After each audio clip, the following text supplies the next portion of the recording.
Hello there, Libras. Welcome to your tarot reading. And either way, I hope this video finds you well. I hope that this reading is still timely and relevant and resonates with you. And I hope that you can, get whatever you need in terms of guidance. And that I hope this video finds you in a good space, okay? I feel like everything that is pulled, all the cards that are shown up here in the spread, really denotes to me a relationship reading, okay? And for those of you who have been watching me for the past, couple of years, I don't do exclusive love relationship readings, but I do feel that this is coming out as such, okay? And I also feel like there might be a lot of different people that you're dealing with as well, like either a lot of options, or some of you are dealing with this person, others are dealing with this person, others this person, and so on and so forth. So the reading seems to be like this, okay? The center is you, and then you have like these 4 other people that you're dealing with. That's what it feels like to me. So I'm going to relay some messages or images that came through when I was shuffling, and then we'll unpack these messages and see how it plays out in the cards, okay? So you've got some, I want to say vivid, very vivid images that came through. First of all, the first image that I saw is, I see this man. He's probably like around 45 to 50 years old. He's wearing like a flannel shirt, okay? And he's wearing a coat, a very practical earth tone coat, and denim jeans and a pair of work boots. He's in his driveway, and he's shoveling snow.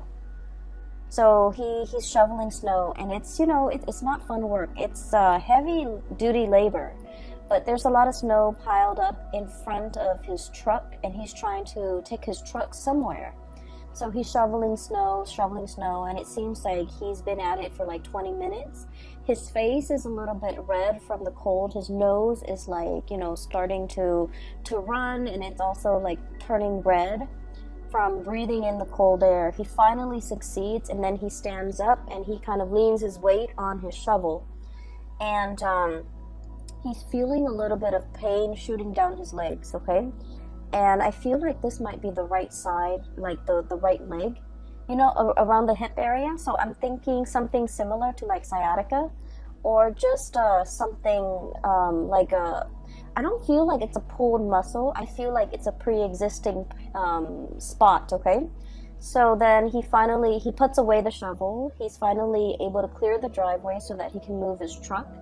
He gets into his truck, and then he drives to this little diner. So through this, I guess, like moving picture, I feel like he's just going through the motions, okay? Going through the motions. It's cold, it's snowing, and he's just, trying to get someplace warm. He goes to this diner where he goes every day to have his breakfast. And so he sits down at I guess it's kind of like the counter. This is not a bar, so it's kind of like the counter. And he gets his coffee, he gets his, eggs and whatever. Eggs and bacon and whatever, like a hard, sturdy man like him would get for breakfast, and straight black coffee. And there's a woman behind the counter. So it seems as if he goes to this diner a lot because the woman's there, inadvertently, because she makes good coffee, because she's also quite attractive. And I also feel like she's significantly younger than him, okay? By significantly younger, I would say 10 years or more younger than this man, okay? She's pretty, and she's young, and she's really just bubbly, and she's like everything that you could hope for, when you have a gray day and she's serving you food, okay? So she's behind the counter, and she's just like, I saw you kind of limping when you walked up in here. What's going on? And then he touches the side of his hips, like on the right side. He's all like, oh, it's a pre-existing condition. Okay, so that's what he says. And then I kind of hear his thoughts where he's thinking like the cold triggers it, or it's every time around this, every year around this time, it bothers me. So he's thinking that. He doesn't tell her, but he's thinking that. She serves him his food, and he's looking at her, kind of like doing her thing behind the counter. And I feel like he's thinking as well to himself that, you know, if I were younger, I would love to have a woman like that by my side. Okay? He's not thinking anything inappropriate. He's just thinking that she's a very lovely lady. She's pretty, she's nice, she's kind, and she seems very observant. So he's thinking that, but he doesn't let his feelings show. So this is a man who's got a very, very rough exterior. He's probably like a blue collar, you know, day laborer. Not that there's anything wrong with that. I just feel like, you know, he's somebody that fixes things. He's somebody that uses his hands and uses a lot of force with his job, right? So you don't see the tenderness or the softness in him, but his thoughts are very soft and tender. You don't see it on the exterior of this man, but I feel like, you know, he's got a good heart, okay? He's an honest, hardworking, good man. And the scene cuts out. So, what I was seeing here is, I feel like for some of you, you might be the waitress or the hostess or the person working behind the counter. Okay? You might be in a position where a lot of people that you normally might not consider your type are kind of secretly admiring you from afar.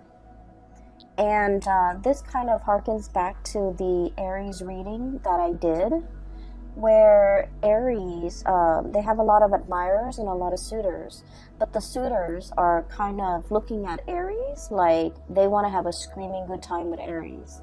But I feel like your admirers are thinking like you're a really good person, you're a really good man, or you're a really good woman, and they wish they could find a really good man or a really good woman like you.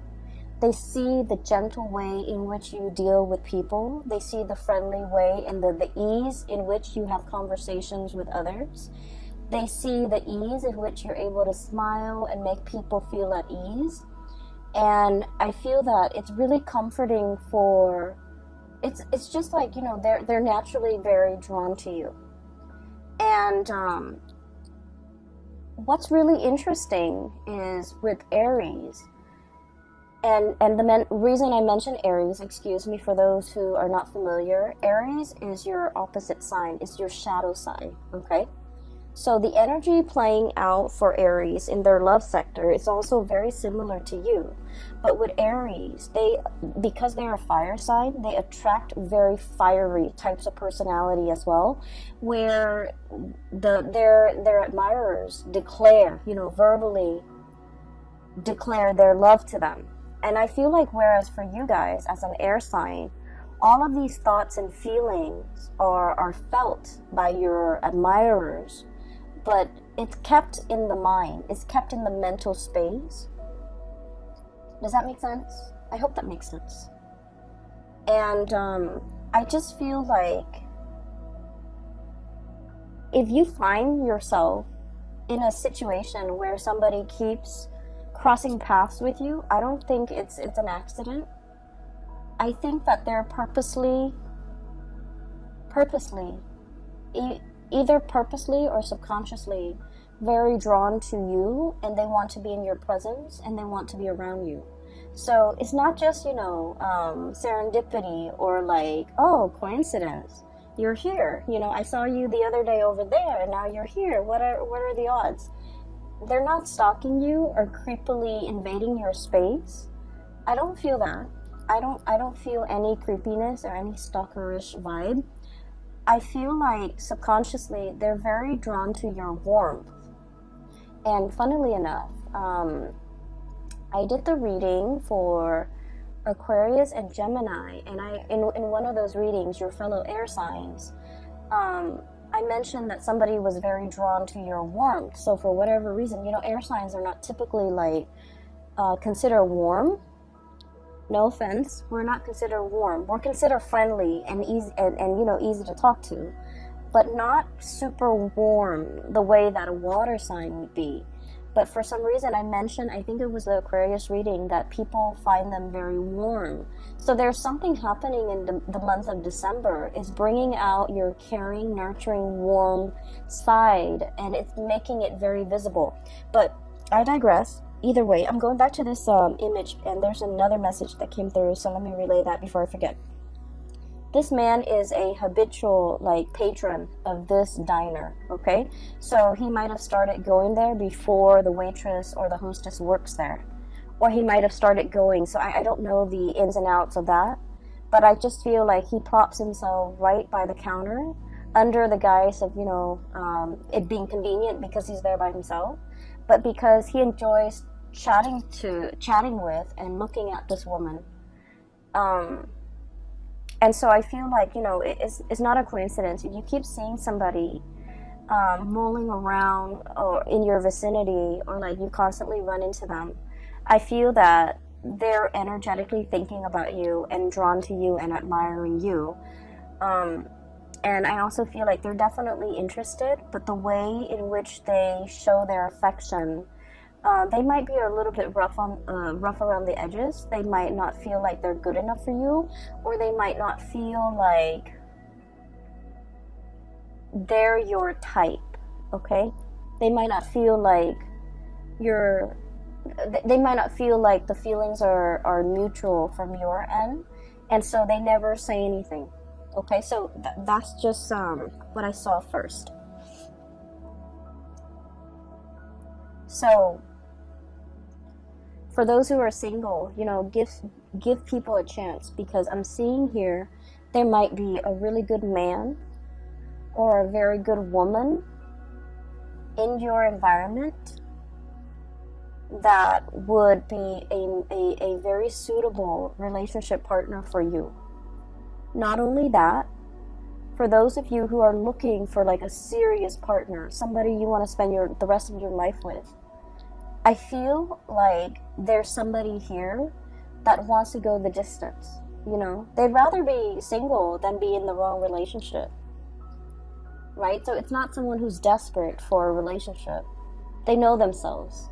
They know what works for them. So they'd rather be with you rather than, you know, just date around and be in bad relationships. So I feel, in a way, this person might have entered your radar, but might have not caught your attention because they might not have felt like, you know, that they're your type.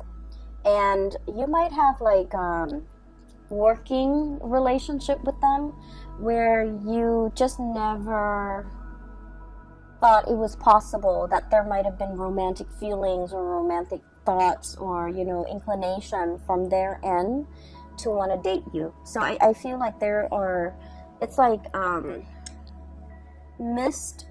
I don't want to say a misconnection because, you know, the person's always there, but I feel like, you know, the feelings are never talked about, okay? So there's a really good man or a really good woman in your midst. And so, you know, keep your eyes out if you're single, okay? So, having said that, let's talk about these 4 characters. First of all, for those of you who okay, so let me try to remember that image that I saw here. Okay, there's a message here. Something it's like he said, and the words that he said really resonated. Like, every year around this time, it bothers me, okay? So he's talking about like a physical discomfort. But I feel like for many of you, it's not just a physical discomfort. It's something that gets triggered every now and then, every holiday season, every time of the year, or even, you know, every change in weather, okay? So we're in the month of December. It is the winter time in the northern hemisphere. So I feel like something is being triggered either seasonally, thematically. Maybe it's the holiday season and we're being triggered by our parents. But I feel like it's a situation where it's uncomfortable physically, and then it becomes uncomfortable kind of emotionally. Okay? And so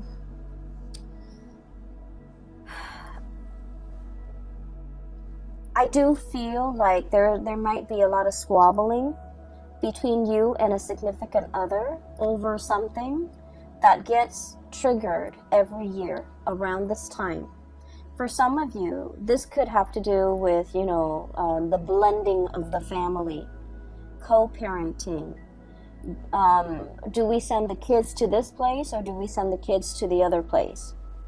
If you're in like blended family, that also becomes a source of contention. Do I take my kids or do my ex get to keep the kids for these major holidays? Do I spend, time with my new wife, my new husband and their kids? Or do I spend my holidays with my ex and my child with the ex? So it's like complicated, okay? Things are complicated. And so I feel like something is recurring.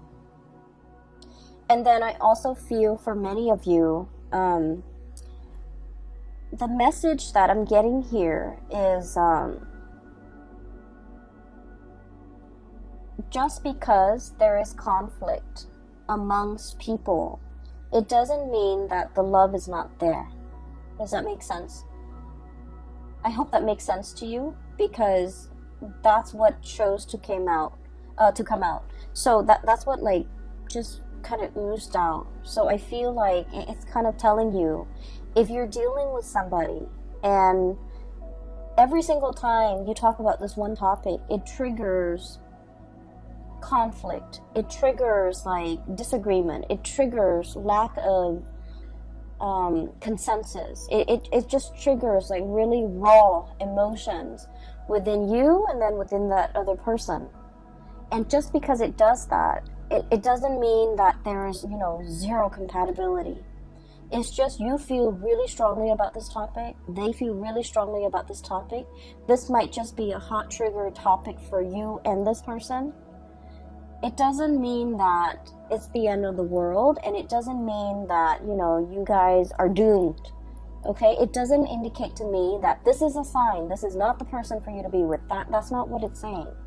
It's saying that even the best relationships, go through periods of abundance and drought. Even the best, healthiest relationship involves quarrels, involves disagreement. And actually, a dose of disagreement strengthens a relationship, okay? So once again, I'm going to give that analogy with the tree. I don't describe it very well, but I'm just going to try. So when you have a tree, okay, the tree has to deal with inclement weather. It has to grow in a place where there's a lot of wind, where there's a lot of rain, where there's a lot of just, it has to be exposed to the elements for the trunks to become stronger, for the tree to learn to grow straight.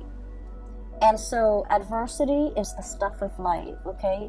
It fortifies us, it makes us stronger. So arguments within the relationship serve the same purpose in that it strengthens the relationship. It allows you to stand your ground, and it allows the other person to stand theirs. It allows the two of you to learn to compromise, to learn to work around each other.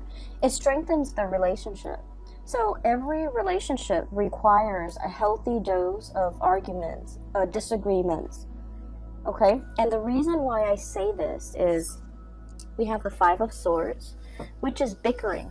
So you see this card, there are 3 chickens, and it's clucking. You know how when the chickens just cluck? It's very irritating, it's very annoying. And at the end of the day, it's just clucks, just noise.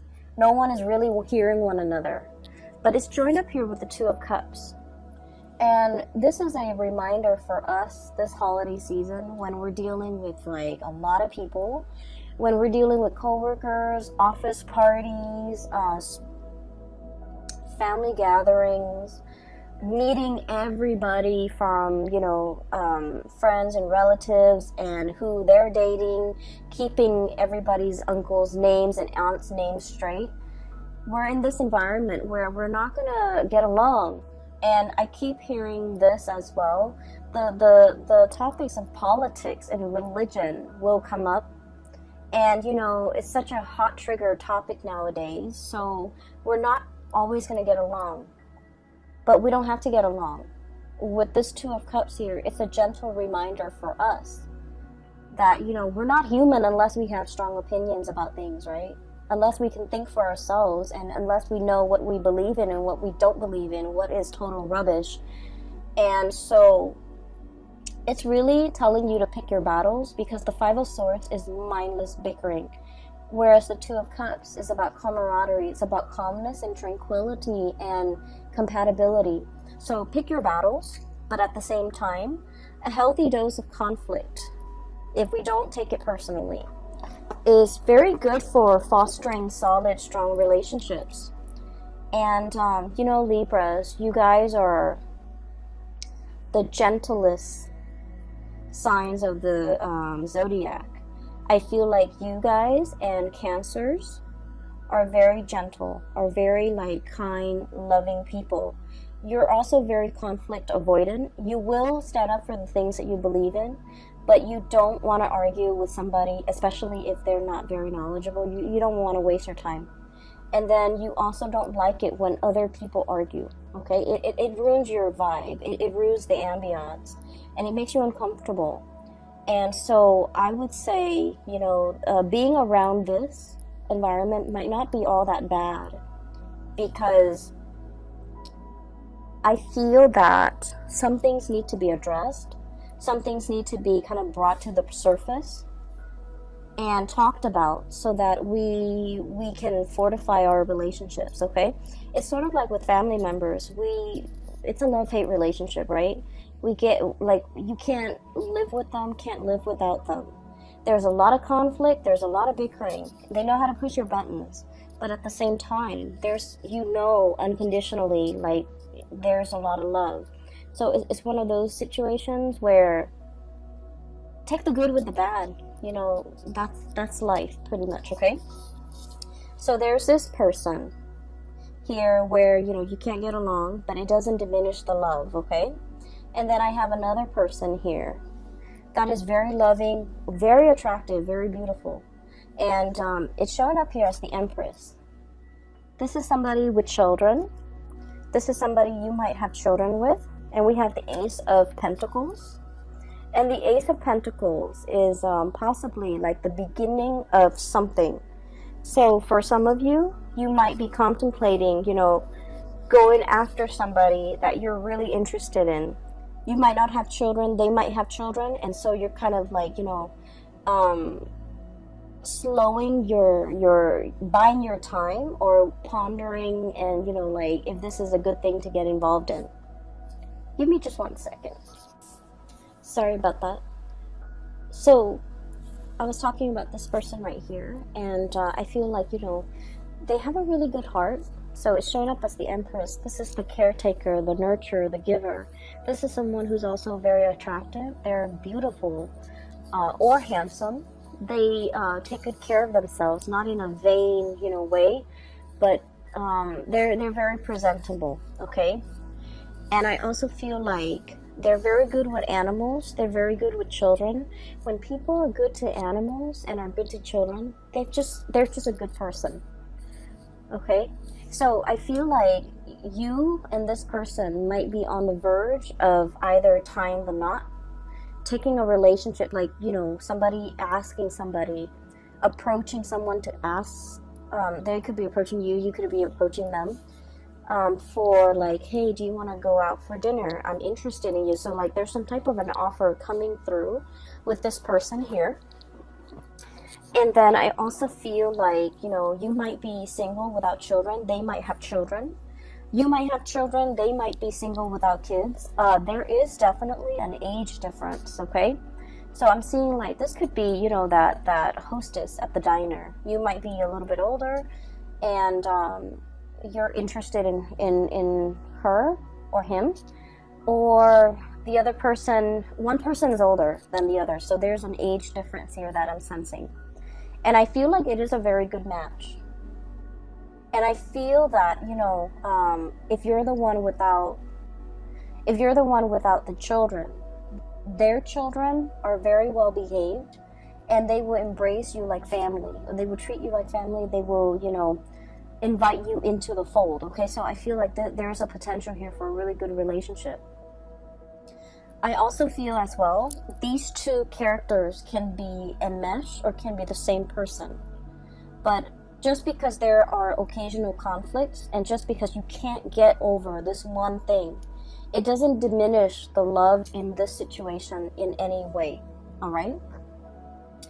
I feel like some of you are thinking about, you know, traveling, spending like a large amount of money traveling as a unit, traveling as a family. So you're possibly saving up, like measuring out your coins, measuring out your pentacles, saving up so that it's like you've been planning this and you want to do like an extravagant getaway. And I also feel like you might be doing this with your whole family, with siblings, brothers, sisters, mom, dad, grandparents even. Like it's an extravagant type of a trip, a get-together, a getaway. And I feel that it's going to be picture perfect, okay? I have here the Ten of Pentacles, generational wealth. It's resting on top of the Justice card. So I feel like, you know, generosity, everything will be balanced out if there has been squabbling. And, you know, at the end of the night, when everyone's a little bit tipsy from the food and the wine and the drinks, and everyone takes that family photo, it's going to come out great. So I see a lot of togetherness, a lot of, you know, camaraderie, and just a tremendous amount of love here coming through from this spread. That indicates to me, you know, no matter what, it's going to be fine. And so, what I also feel as well, when I saw that man kind of talking about, you know, every time around every year around this time, it bothers me. I'm getting an image of snow, okay, like the cold, the snow. It could even be the month of December. Something happened last year around the month of December where somebody exited the picture. I feel like somebody exited the picture. And then this month in December, I feel like they might have also exited the picture, and you're missing this person. For some of you, this could be a fire sign, a Sagittarius, an Aries, or a Leo.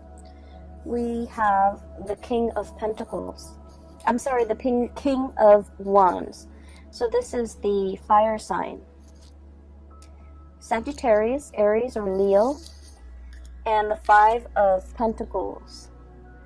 Leaving the picture, left out in the cold, there might not have been a lot of communication between you and this person. You're looking at them, thinking and wondering what they're up to. They're thinking and wondering about you, what you're up to. For many of you, this is like a relationship that never got off the ground. Misconnections.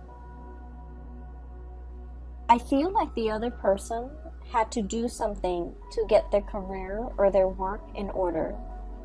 I also feel like you had things in your life that was preventing you from being in a relationship with this person.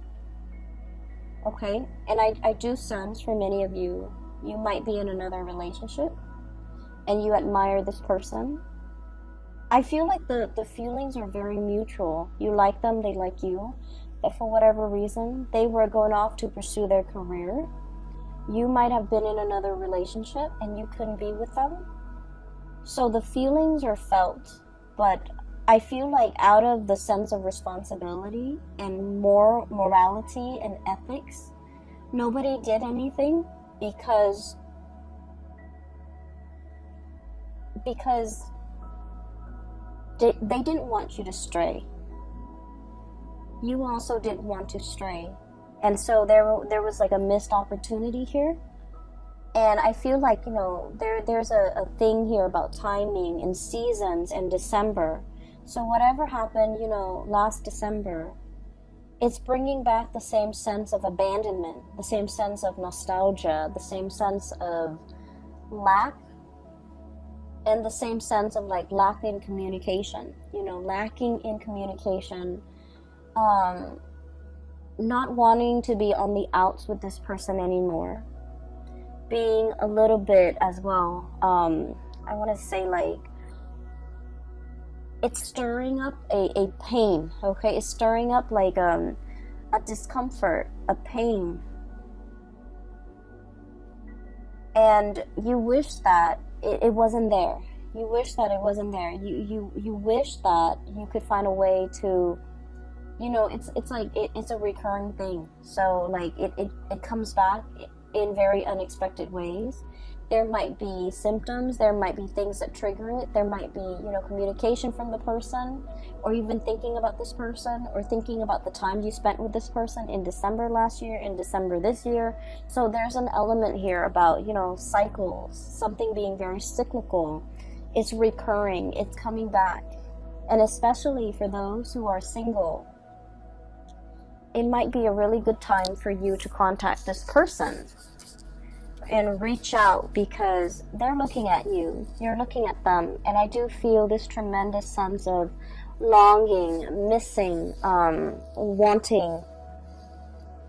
And it's not like a passionate sexual way. I feel like there's a lot more depth to this. It's an emotional connection, okay, where like in their presence you feel whole. You feel like you're on top of the world. And so if you're single and if you want to reach out, it is a really good time for you to reach out, because I feel like they're looking at you and they're wondering what you're up to. And so a hello would go a long way, okay? I'm also feeling as well, for some of you, you might be in a relationship, or somebody might be in a relationship and they're admiring you. They're not doing anything about it, but there's also this tremendous sense of passion. Ace of Wands, okay? New beginnings, a newness, like a spark. Just imagine you're in like a dark cave and you can't see what's ahead. You can't see what's behind you. It's dark. It's a little bit damp. You're not able to perceive like where you're going. And then all of a sudden there's a match, and then a spark, and then a torch, okay? And it brings light and it brings visibility to this dank and dark cave. That's what this card represents. It's like, I once was lost and now I can find my way. Now I can see. That's what it feels like to me, because there's a spark of passion here that somebody is coming in, igniting in your life, or you are coming in igniting this spark in somebody else's life. And once we have been ignited, matches are like single use, right? So it denotes to me this is like a once in a lifetime, or this is like something that is very extraordinary. Something that is very unique, something that comes once in a lifetime, something that brings us, into a new sense of being. And so I feel like the presence that you have in somebody's life, whether or not you are aware of it, it is very transformative. And keep in mind, it is single use. So it's like they can't find another one like you. You can't find another one like them. And without this person's presence in the picture, life is just not the same. And so if you're dealing with this energy and you're not really sure what you should do, I would say, the month of December is about closure. It's the last month of the year, And so it's a really good time for us to tie up loose ends. It's a really good time for us to kind of like, so it's like you're hitting the end, right? So you can't really procrastinate anymore. So it would benefit everybody, I feel. Wrap up loose ends, say what needs to be said. Don't carry the energy into the next year. Don't carry the regrets. Don't carry the, I wish I could have reached out. I wish, we could have been communicating. I wish I could spend the holidays with this person. I wish I could see this person. We don't want any of that lingering into the new year, the 2020 time frame. So there's a lot of opportunities here, and there's just like undercurrent. There are a lot of different stories that are coming through. And the undercurrent is constantly, there's a lot of emotions, there's a lot of love, there's a lot of reciprocity here with this major arcana, the Justice card. And so everything that's on top is like the facade. The waters run really deep. The spiritual connection, the emotional connection, the love, the consideration, the kindness that emanates from the other person to you and you to them, vice versa. It's in a very human, caring way. And so I feel like whatever it is, don't leave things unsaid. Don't leave things unfinished. Wrap up loose ends. Complete them. And decide for yourself who is worth bringing into the future with you. Because you have a lot of loose ends, it seems. And we want a new start for 2020, okay? So the last card that I want to look at here is the Queen of Pentacles. And I mentioned before, I feel like some of you might be in a relationship and you're like physically very attracted to another person outside the relationship. I feel like somebody who might also be in a relationship that you're very attracted to is attracted to you. And I see this sense of like somebody, both of you and the other person, are very aware of that there might be obstacles, and you guys are not acting on it because you want to, do things the right way. You don't want to infringe upon their home life. They don't want to infringe upon yours. You don't want to be the other woman, the other man. They don't want to be the other woman or the other man, or even put you in that situation. So this is a situation that's very exalted, because I feel like, two people foregoing their lust for one another out of respect for one another, out of respect for the sanctity of marriage, out of respect for like the spouse or the woman or the spouse, the wife or the husband. So it's like, I can admire you from afar and we can care about each other, but we're not going to act on it. So that's very admirable and that's very honorable, and I feel like it's coming through from your end and from the other person's end. Okay, so wrap up loose ends. Okay, do what you have always wanted to do, and speak from the heart. When you speak from the heart, people listen. Try that next time. I'm gonna leave it at that, Libras, and I hope this reading resonates. I hope it is helpful for you, and I wish you all the best. Okay, have a wonderful time with your loved ones and your family and the people that matter. And I wish you all a blessed new 2020. Okay, take care of yourself.